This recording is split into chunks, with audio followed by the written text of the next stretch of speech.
तीसरी कलंदर की कहानी में भी एक राजा हूँ, मैं एक लड़का हूँ। पर्यटन और समुद्र, उन्हें घूमने फिरने का बहुत शौक था और मेरा अक्सर मनोरंजन होता रहता है। वह हवाई जहाज पर यात्रा करते थे। एक समय ऐसा ही था, मैं विमान में बैठ गया। देखने लायक एक द्वीप में उसी तरफ जा रहा था। एक तूफान ने हमें घेर लिया और जहाज कप्तान नियंत्रण, अब हम बाहर हैं लहरों की दया पर, लेकिन वे वहीं थे जहां वे चाहते थे। लोग 10-12 हर दिन वापस समुद्र में रहो, लेकिन कहीं किनारे पर कैप्टन फिर नजर नहीं आए। चले गए और चारों खाने चित देखने लगा। थोड़ी देर बाद वह घबराकर नीचे उतर गया और अब कहा, बख्शने वाला कोई नहीं, मुझे आशा नहीं है। उसने पूछा, क्यों, क्या हुआ? कैप्टन ने कहा कि हम भटक रहे हैं। मना तय होने के बाद वे पहाड़ के करीब आ गए हैं और अब कुछ ही समय में जहाज इससे टकराते हैं। एक जहाज में जितना लोहा इस्तेमाल किया जा रहा है, सभी ने पहाड़ को ऊपर खींच लिया। पर टिके रहेंगे और तख्ते अलग हो जाने चाहिए जी। यह सुनकर राजा हैरान रोने लगा। शिप माउंट से अधिक करीब, फिर करीब वह तेजी से भागा और पहाड़ से उतर गया। टुकड़े टुकड़े कर दिया। मैं अपना नहीं जानता, सहकर्मियों के बीच किसी ने बचाया नहीं, सभी डूब गए हो गया।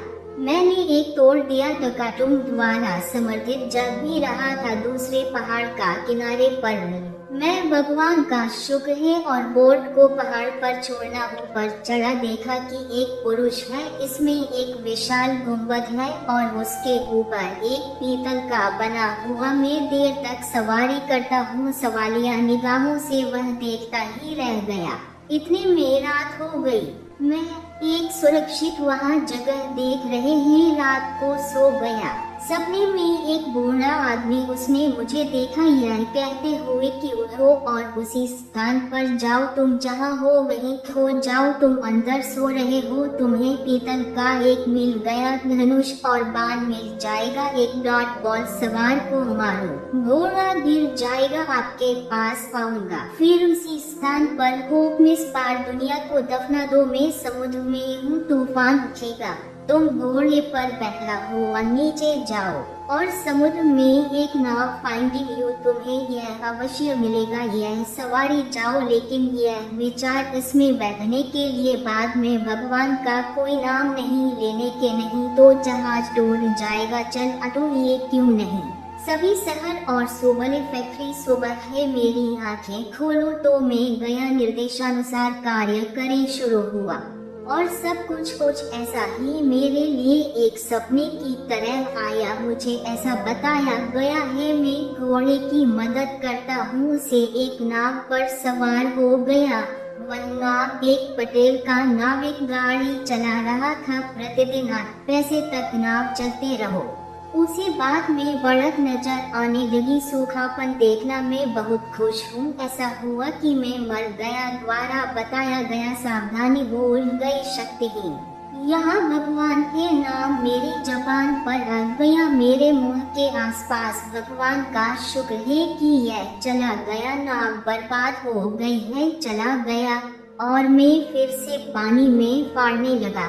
मुझे कुछ कह नहीं सकते, लहरें कब तक रहेंगी? मीर है खास और पौष सही था तो मुझे पानी मिल गया। मैं किनारे पर था, लेकिन आया और भगवान दयालु है, फिर किस बात का धन्यवाद करें। चारों ओर चलना, कुछ जंगली फल खाओ, फिर आबाद करो, खोजा, लेकिन कहीं आदमी का नाम मैंने तो इसे देखा ही नहीं। फिर किनारे तक वापस, सामने आए से एक जहाज आएगा। हवा ने देखा, मैं बहुत ज्यादा खुशी है, लेकिन फिर मुझे लगा कि मैं जानता हूँ नहीं आ रहे दोस्त हैं या शत्रु। सावधान क्या करना चाहिए? मैं एक पेड़ पर इतनी देर तक चढ़े जहाज के पास, इसमें कुछ तो है। वह आदमी सूखी जमीन पर गया। दूसरी जगह आओ, वहाँ से मिट्टी हटाई। इसमें एक तहखाना था, खोला और उसमें खूब सारी चीजें। हाय, इसे पीते रहो। बहुत बाद में सुंदर 15-16 साल के लड़के टेकेटिन थोड़ी देर में चला गया। सभी वापस आ गए, लेकिन लड़का वापस नहीं लौटा। मुझे आश्चर्य हुआ। यही उसकी कहानी है, उनका क्या मतलब है। लोग फिर मुड़े, बक्सा बंद कर दिया और जहाज पर जाओ। मैंने ऐसा सोचा, मैं बेचारा लड़के की मदद करो, भगवान जाने ये लोग क्यों जिंदा दफन गया इसलिए है। जब वो लोग चले गए तो मैं पेड़ से लैंडिंग और बेसमेंट उसे खोलकर अंदर चला गया तो वह बड़ा देखा, लेकिन यह एक कठिन जगह है और मुसनाड पर भी ऐसा ही लड़का बैठा है। मैं उनका अभिवादन किया, उसने मुझे देखा, मैंने डरते हुए कहा सांत्वना दी और एक मैंने भी बताया, एक पीड़ित आदमी। हाँ, मैं एक तकती हूँ, यहाँ बह रहा है, चलो, लेकिन मुझे यह बताओ तुम कौन हो और यहाँ लड़के कैसे आते हैं। कहा कि मेरा जन्म उस समय, ज्योतिषी कहा कि यह लड़का 400 साल खतरा है और शायद खतरा भी कसाब किंग का हाथ इसलिए मार दिया जाएगा। मेरे पिता ने ऐसा किया, एक आबादी वाले इलाके में एक तहखाना बनाया और उन्होंने मुझे यहाँ छोड़ दिया। हाँ, 40 दिन फिर से गुजरने के बाद कोई चिंता नहीं। तो मेरे पिता आज से 40वां हर रोज मेरे पास वापस आओ, ये मैं लूंगा। इस लड़के के चेहरे से तुम्हारा नाम सुन रहा हूँ, हैरान। अब उसने किया परेशानी होगी कि मैं यह लड़का हूँ, मैं तुम्हें मार डालूंगा और मन ही मन प्रतिज्ञा की, अच्छी बात है, मैं इसकी रक्षा करूंगा। तो 40 दिन पास हो गए और हम बड़े हो गए, प्यार से रहते थे। ठीक 40 दिन जब उसके पिता आए वहाँ थे। मैं इसे नाहलन से कपड़े बदले और खाने के लिए कुछ फल लो शीर्ष की और कोठरी में देखो मैं लेटा हुआ था, इसे उठाया और जब वह बैठने लगा तो मेरा पैर फिसल गया। मैं एक लड़का हूँ, ऊपर गिर गया और चाकू सीने में उतर गया। लड़का वहीं खत्म हो जाता है गया। इस घटना से मैं बहुत उदास था कि मैं रोया, पर आप क्या कर सकते हैं, यह नियति थी। मैं संपन्न कर रहा हूँ। तहखाने से बाहर आया और जो लोग आते हैं पेड़ों से डर ऊपर चढ़कर बैठ गया। थोड़ी देर में वो लोग तहखाना खुला देखना वे घबराए हुए अंदर चले गए। फिर थोड़ी देर में बालक का शव कब्जे में ले लिया गया, वे रो रहे थे, पीट रहे थे। लड़का बाहर आया, लाश को अपने साथ ले जाओ, बोट से जहाज पर हो गया। ये लोग जाने के बाद उस रात उतरा बेसमेंट में रहता था। सुबह भगवान विश्वास पर एक दिशा चला गया। 1 महीना जारी है, वह जंगल में चला गया, लेकिन मुझे बताओ पिता नहीं मिले। मैं बहुत चिंतित हूँ था, लेकिन क्या होगा, आगे बढ़ते रहे। एक दिन दूर मुझे एक महल दिखाई देता है, आओ, मेरी खुशी कोई अंत नहीं है, रहो। जब निकट हो पहुंचा, टाइम कैसल का गेट खुला और उसमें से 10 नवयुवक, एक बूढ़ा व्यक्ति निकला, लेकिन सब वैसा ही, वहाँ सभी के चश्मे थे। करीब आओ, मैं किया, उन्होंने नमस्ते कहा, उत्तर दिया। फिर मेरा हैर ने पूछा, कहाँ मैं से आया हूँ, संपूर्ण परेशानी की कहानी। उसने कुछ देर तक यह सुना, वे इधर उधर भटक रहे थे। फिर किले का आगे बढ़ो और मजा भी करो। वह उन्हें अंदर ले गया। किला काफी विस्तृत है और इसे अच्छे से सजाया गया था। एक तरफ बड़ी स्थिति वहाँ जगह थी, सब कुछ कमरे में बैठ गया। मैं भी उनके साथ था। अब वह बीच में था, वह बैठ गया और वह युवक इसके चारों ओर शपथ बनाकर कुछ देर खड़े रहे। फिर वह बैठ गया और कहो, ऐसा लगता है कि सब कुछ यही है, चलो इसे देखते हैं कि संबंध में कोई भी प्रश्न नहीं। मैंने स्वीकार किया और एक तरफ फिर हम सब बैठ गए, खा लिया और यही बात करते रहो। अर्धरात्रि तक बुजुर्ग की मौत हो गई। वह आदमी उठकर बाहर चला गया। थोड़ी देर में दे 2 थाली ले आया और 2 युवकों के सामने डाल दो, तो बस कांच का एक प्लेट ले आया और सबसे पहले एक थाली रख दी। ये नवयुवक, यदि तुम ढक्कन उठाओ तो मैं उठा लूंगा। उनमें यही देखा, हर युवा के पास स्याही है, इसमें से कुछ स्याही ले ली और उसका चेहरा लेकिन मिल गया। जब सब अगर आपको स्याही मिल गई है, विलाप करने लगे। कुछ समय के लिए शोक मनाओ, ऐसा करते रहो। और फिर एक वह व्यक्ति पानी लेकर आया और सभी ने हाथ हिलाए और आपका अपना सोना कमरे में चला गया। मैं भी सोने के लिए कमरा यह दिया गया। घटना को देख रहे हैं क्योंकि बहुत परेशान हूँ और हैरान हो गया। ये सारी रात नींद नहीं आई है। अगले सभी दिन मेरी भी यही चिंता है, गलतियाँ थी कि इस क्रिया का अंत रात्रि का क्या अर्थ है।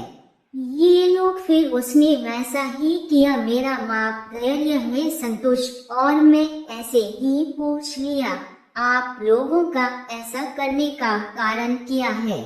उनमें से एक है, युवाओं ने कहा कि हम अपनी बेहतरी के लिए, वास्तविक स्थिति सामने आ गई है। नहीं, अगर तुम सुनो चाहो तो अपनी आंखें हाथ धोना पड़ेगा। मैंने कहा, मैं जो भी चाहूँ, लेकिन मैं स्थिति जानता हूँ, मैं वह कर लूंगा। उसने गुड मॉर्निंग कहा। हम लोगों को इंतजार आप अपनी आंखों से देखेंगे। इसे देखो और कहो यह कोई बात नहीं है। सुबह ये लोग फिर मुझे समझाया, वह इस चक्र में नहीं है, लेकिन मैं नहीं माना। मजबूर का एक व्यक्ति एक झुंड लाकर फेंक दिया। उसका मांस करके अलग किया गया और चमड़ी उतारी गई। वह मुझे दे दिया, इसमें लेट जाओ, हम इसे ऊपर से करते हैं, सिल देंगे और वाह, हम प्रत्येक को रखेंगे, बाद में मुड़ जाओ, जानवर होगा और आप अपने शिकार को ध्यान में रखते हुए उठाऊंगा और उड़ जाऊंगा। वाह, तो पहाड़ लेकिन उस समय नीचे आ जाएंगे। इससे पहले तुम्हें नुकसान पाऊंगा। उस चाकू तक पहुँचे, हम आपको जो देते हैं उससे वे त्वचा काट दो। बाहर आकर शोर मचाना, रुक डर के मारे उड़ जाएगा। और थोड़ी देर बाद जना ने वहाँ किला देखागा। इसमें चलो जान, फिर हमारा राज आपको पता होना चाहिए। मैं उसके लिए करूँगा ऐसा किया। इन लोगों के पास चाकू है, हाल में एक किला अटैंड में, इसे लगाओ थोड़ा सा, फिर यह मेरी ओर मुड़ गया। इसे मत उठाओ, वैसे भी कितना ऊपर। अब जब मैं उस स्थान पर उतरा, चमड़ी फाड़ दो कार निकली और शोर मच गया। वह कंपा लगा, डरा हुआ लग रहा था। मैं वहाँ से उड़ गया, आगे की ओर चल दिया तो किले के सामने देखो, मैं नहीं हूँ। किले के अंदर चला गया। वह किला है सुंदर, और सुंदर मेरे पास आज था। ऐसी कोई इमारत नहीं है। देखा, सजावट का यह विद्वान था, इसलिए मालूम था। जाओ, 7 जलवायु रत्न कृत्रिम होते हैं। मैं खर्च हो चुका हूँ मेरे चारों, लेकिन अगल बगल कोई मुझे थोड़ा सा भी नहीं देखा। फिर आगे बढ़े, एक अद्भुत 12 इसमें देखा गया। 40 महिलाएं वह बैठी हुई थी। कासना विद्वान हो सकते हैं किसी ने मुझे नहीं देखा। हाँ, मुझे देख रहा हूँ। वह खड़ी हुई और मेरे प्रति आदर और सम्मान के साथ वह उसे लेकर बैठ गया और इस विद्वान को देखकर सोच रहा था। उसके बाद वे सभी आओ और मेरे पास बैठो जाओ और मेरा स्थिति का अन्वेषण करें। बातचीत में बने रहे। रात हो चुकी थी, शाम हो चुकी थी। मेज रखी है, तरह तरह के आशीर्वाद वहाँ थे। मुझे अच्छा खाना खिलाया जाता है, फिर खाना खाया, नाचना और गाना। आधी रात के आसपास वे कहने लगे कि अब आराम करो और हम में से कौन सा जैसे वह तुम्हारे साथ है इसके बारे में सोचो, अंदाज लगाओ कौन। एक का चयन से एक सुंदर में एक महिला थी। वे चुप दिखे। आगे वालों में से एक वह बड़ी हुई और कहने लगी कि हम आपस में कोई भी ईर्ष्यालु नहीं है। उसे अपने साथ ले गए क्योंकि कल फिर दूसरे की बारी होगी। मैंने उसका हाथ पकड़ लिया, पकड़े गए। वे मेरे ही के साथ प्रस्थान किया और दूसरे कमरों में गए। मैं सुबह में जाग जाता हूँ, हो गया बस इतना ही मेरे लिए। महिलाएं नमस्ते कहने आओ। मुझे इन मामलों को देखिए कर को बहुत आश्चर्य हुआ कि रहस्य क्या है। आज दूसरा दिन है और आराम से बस गए। रात में बहुत सामान्य एक और औरत मेरे साथ रहो हुई। तुम प्रिय जिंदगी चलती रही, धर्म और संसार बिल्कुल भी भूल भी गए। वो 1 साल बीत गया तो दूसरा साल पहला दिन था। सुबह का समय जाग गया तो बाहर वह जोर से चिल्लाई आवाजें सुनाई देती हैं। मैं हवा में बाहर आया तो वो औरतें रो पड़ी में था। यदि सभी का अन्वेषण किया जाए, वे कहने लगे कि अब मैं तुम्हें छोड़ दूंगा। मैंने पूछ लिया क्यों? वे कहते हैं हम सभी अलग अलग देशों से हैं कि राजकुमारियां हैं, मनोरंजन के लिए एक इस घर में साल हमें रहने के लिए और दूसरा साल पहले दिन हम यहाँ थे 40 दिन से के लिए बाहर जाओ और फिर दोबारा 1 वर्ष के 2 प्रवास के लिए रिटर्न। यहाँ बहुत सारे हैं लोग आए और वर्षों भरे रहो, लेकिन हमारे जाने के बाद निर्देश के विरुद्ध किया और फाटा उठाया। भगवान जानता है कि वह जीवित है या मर चुके हैं, उनके बारे में कुछ पता नहीं। अब हम चूंकि आप यहाँ हैं, चाबियां ले लो और आत्मा को शांति मिले। सभी लोग बने रहे क्षेत्र में घूमना तो हाँ, लेकिन यह कमरा न कोख अन्यथा परिणाम के लिए आप जिम्मेदार हैं। रात ऐसा कहकर होगा, चाबियां मेरे पास, ऐसा करो और खुद चलाओ। चला गया। 39 दिनों के लिए मैं इस निर्देश पर अभिनय करो, लेकिन रहो, बातचीत जारी रहेगी। यह मेरा 40वां दिन है, रिलीज नहीं हुआ। मैंने वैसा ही किया। कमरा खोला, दरवाजा वर्जित था। खोलने पर खुशबू की टहूम से मन सुगंधित हो गया। अंदर जाकर देखा, सर्वोत्तम आभूषण कमरा भरा हुआ है और सब कुछ इतना दुर्लभ, यह बहुत दुर्लभ है, किसी भी तरह से कम नहीं, यह गुजर जाएगा। सामने से एक कस्तूरी घोड़ा खड़ा है। यह था बड़े हाथ एक पैर की अंगुली काठी के साथ पूरा करे। मैं घोड़ा खींचकर यह इरादा कर लिया, वो कुछ समय के लिए सवारी अवश्य करनी चाहिए। घोड़ा बिल्कुल असली है। मैं घोड़ों का उपयोग करता था कि दिल पर सवारी। घोड़ा मुझे ले गया, आकाश में उड़ने लगा। मैं हवा में वो सपोगा, थोड़ा सा या बाद में बजाए, जल्दी ही, मुझे पता नहीं है। कोई घोड़ा नहीं। एक मैदान में उतरा और मैं तुम्हारी पीठ से गिरा दिया, फिर आपकी पूंछ मारी जिससे मेरी एक आंख चली गई और घोड़े को फिर से देखो से गायब हो गया। मैं वहां से उधो जब वह बड़ा हुआ तो उसने सामने देखा कुछ पुरुष नग्न है। मैं उनके साथ बैठा हूँ, उस तरह से संपर्क किया, मुझे पता करने दो।